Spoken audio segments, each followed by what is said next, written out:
Me Priyanka. The garden claims या YouTube चॅनलवरती तुमच्या सगळ्यांचं मनापासून स्वागत आहे.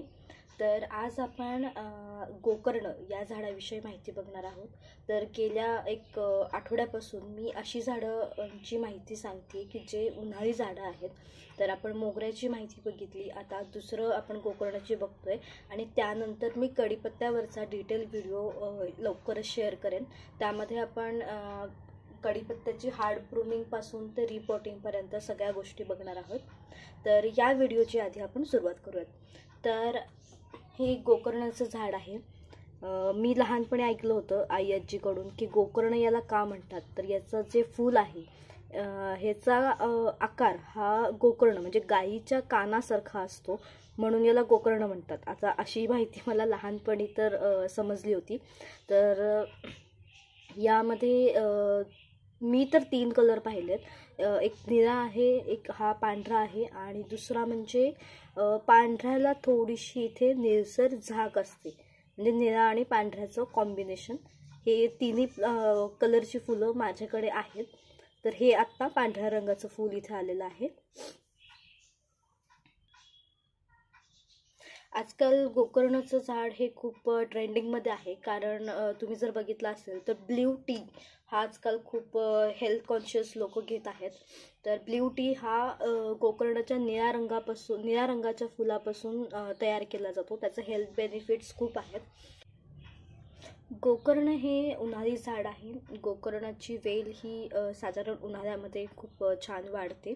थंडीमध्ये थोडीशी ही सुकायला सुरुवात होते, त्यामुळे फुलांचा बहरसुद्धा खूप कमी लागतो.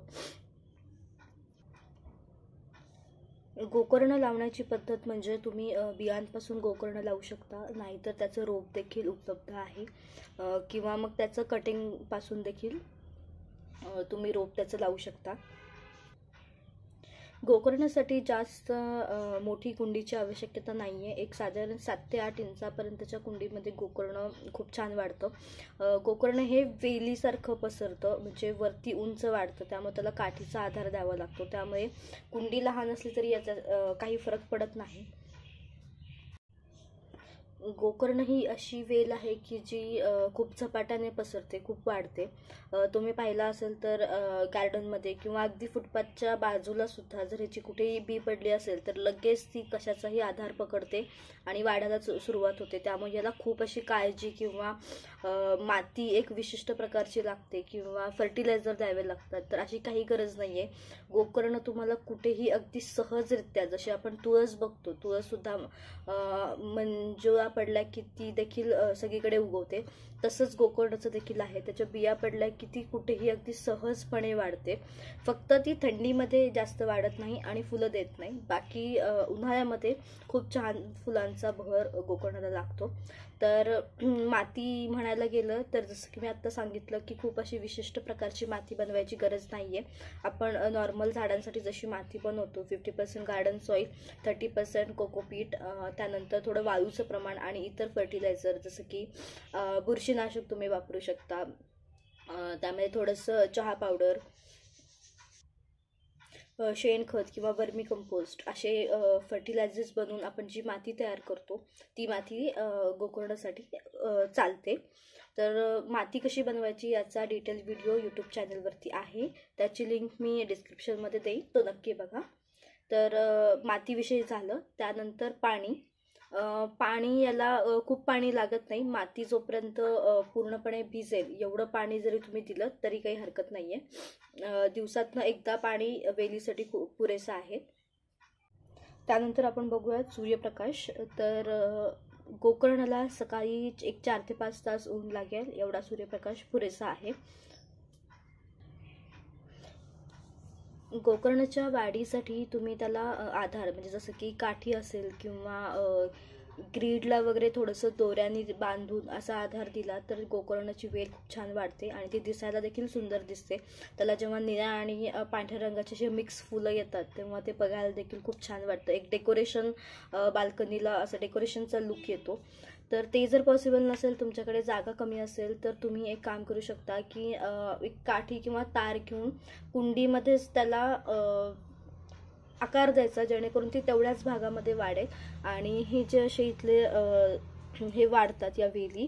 इथून थोड्या थोड्या तुम्हाला जर पॉसिबल नसेल तर थोड्या थोड्या कट करत राहायच्या, म्हणजे सॉफ्ट प्रूनिंग करत राहायचं, जेणेकरून ती जास्त वाढणार नाही. फर्टिलायझरमध्ये गोकर्णाला तुम्ही महिन्यातून एकदा वर्मी कंपोस्ट किंवा शेणखत देऊ शकता. आणि लिक्विड फर्टिलायझरमध्ये कांद्याच्या सालीचं पाणी किंवा केळीच्या सालीचं पाणी, त्यानंतर कवडंगटी, मस्टर्ड केकचं पाणी, असे लिक्विड फर्टिलायझर तुम्ही देऊ शकता. गोकर्णाला कधी कधी पेस्टचा अटॅक होतो, हे तुम्ही बघू शकताय की असे पांढरे डाग पडलेत. तर यासाठी तुम्ही नीम ऑइलचा स्प्रे एक महिन्यातनं एकदा करू शकता. हे बघा, हे पांढरं हे झालंय. तर यासाठी नीम ऑइलचा स्प्रे केला तरी चालेल. गोकर्णाला हार्ड प्रूनिंगची गरज नसते, पण थंडीच्या दिवसांमध्ये साधारण नोव्हेंबर डिसेंबरमध्ये वेल ही पूर्णपणे सुकून जाते. तर तेव्हा तुम्ही म्हणजे वर्षातनं एकदा त्याचं हार्ड प्रूनिंग करू शकता. वाळलेली जी वेल असते ती पूर्णपणे कट करून टाकायची. तर त्याला नंतर जसं की जानेवारी फेब्रुवारी महिना सुरू होईल तेव्हा त्या नवीन पालवी फुटायला लागते. मी तुम्हाला माझ्याकडची जुनी वेल दाखवते. हे बघा, ही माझी जुनी वेल आहे. तर खालती इथे थोड्याशा काड्या याच्या सुकलेल्या आहेत, पण तरीसुद्धा इथे नवीन काही पालवी याला फुटायला लागली आहे. त्यामुळे मी अजून तरी याचं हार्ड प्रूनिंग केलं नाही आहे, पण या सुकलेल्या काठ्या मी काढून टाकणार आहे.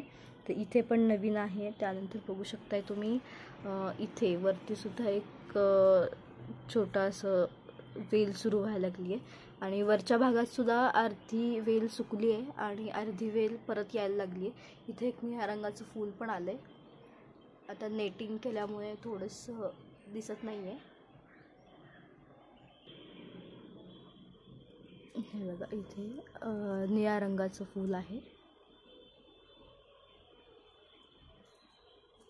आणि इथे काही ठिकाणी शेंगा पण लागायला सुरुवात झाली आहे. तर फूल जेव्हा सुकून जातं तेव्हा त्याच्या अशा शेंगा तयार होतात.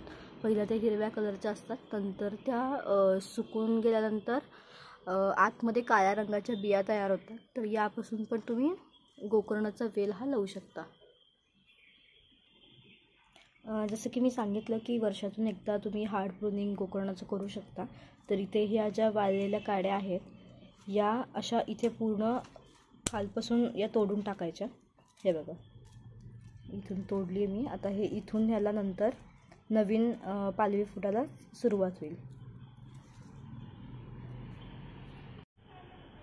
हे बघा, इथे ही काडी तर पूर्णपणे सुकून गेलेली आहे, पण तरीसुद्धा आता याचा वेलीचा वाढीचा सीझन आहे फेब्रुवारी. त्यामुळे तुम्ही इथे बघू शकताय की काडी जरी इथली पूर्ण वाळलेली असली तरी इथे नवीन छोट्या छोट्या पानं यायला सुरुवात झाली. इथे नवीन वेल येते याला. त्यामुळेच मी म्हटलं की जरी वेल सुकलेली असली तरी त्याला थोडंसं कट करायचं, जास्त नाही, तरीसुद्धा त्यातनं नवीन परत त्याला पालवी फुटते. तर ही होती गोकर्णाबद्दलची संपूर्ण माहिती तुम्हाला आवडली असेल आणि या माहितीचा तुम्हाला जर तुमच्या गार्डनिंगमध्ये फायदा होत असेल तर व्हिडिओला नक्की शेअर करा, लाईक करा आणि सबस्क्राईब करा. आणि आम्ही अशाच नवीन माहितीचे व्हिडिओ बनवण्याचा खूप प्रयत्न करतो आहे. तर चॅनलला नक्की सबस्क्राईब करा आणि असाच सपोर्ट देत राहा. थँक्यू.